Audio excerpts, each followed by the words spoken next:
ఎందుకు మీ మీద అంత ప్రెషర్ పడింది? జగన్మోహన్ రెడ్డి గారి రాజకీయ ప్రస్థానం మొదలైందే ఒక అవినీతి సామ్రాజ్యం.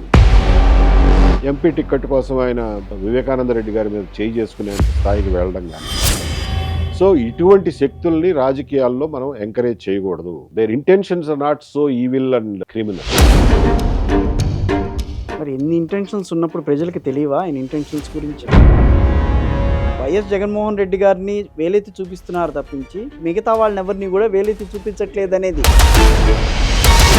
ఇలాంటి నేర చరిత్ర ఆంధ్రప్రదేశ్ రాష్ట్రంలో ఇంకెవరికి లేదా? వైఎస్ రాజశేఖర రెడ్డి గారి మీద కూడా అదే అభిప్రాయం ఉందా మీకు? ఎమర్జింగ్ లీడర్స్గా ఎవరిని చూస్తున్నారు? మీరు నన్ను చూడాలని కోరుకుంటా.